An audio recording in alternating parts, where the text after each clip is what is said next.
தளபதியோட 22வது படம் என்றென்றும் காதல். இந்த படத்தில் நம்ம தளபதியோட பேர் விஜய். வாங்க நம்ம இந்த படத்தோட கதையை பார்க்கலாம்.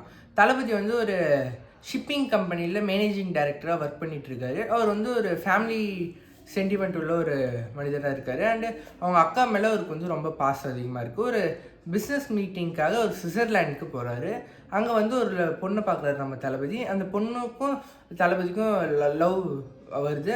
அந்த பொண்ணோட வீட்லேயும் கல்யாணம் பண்ணிக்கோங்கன்றாங்க. பட் அந்த பொண்ணோட அண்ணன் வந்து நீங்கள் இங்கேயே இருங்க, இந்தியாவுக்கு போகாதீங்க அப்படின்றாங்க.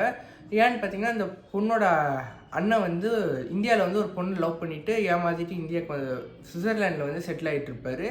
ஆனால் தளபதி வந்து ஒரு ஃபேமிலி சென்டிமெண்ட் இருக்கிறதுனால ஒரு எனக்கு லவ்வோட என் ஃபேமிலி தான் முக்கியம்னு இங்கே வந்துடுறாரு. அண்ட் கொஞ்ச நாளைக்கு அப்புறம் அந்த பொண்ணோட இன்னொரு அண்ணன் வந்து விஜயனா கூட வந்து அந்த பொண்ணை சேர்த்து வைக்கலான்னு இங்கே இந்தியாவுக்கு வராங்க. அப்போ வரும்போது தான் யாருன்னு பார்த்தா விஜயண்ணாவோடைய அக்காவை லவ் பண்ணி கழட்டி விட்டது தான் அந்த பொண்ணோட அண்ணன்.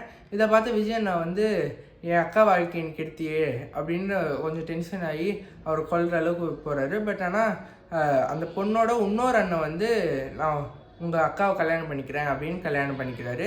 அதுக்கப்புறம் அவங்க 2 பேரும் சேர்ந்து அவங்க 2 பேர் விஜயனாக்கும் அவர் லவ் பண்ண பொண்ணுக்கும் கல்யாணம் ஆகுது. அண்டு விஜயனாவோட அக்காவுக்கும் அந்த பொண்ணோட அண்ணனுக்கும் கல்யாணம் ஆகுது. அதான் இந்த படத்தோட கதை. இந்த படம் நீங்கள் பார்க்கணும்னு வச்சுக்கோங்க. இந்த படம் யூடியூப்லேயே ஃப்ரீயாக அவைலபிள் இருக்குது. உங்கள் ஃப்ரீ டைமில் நீங்கள் போய் பார்க்கலாம்.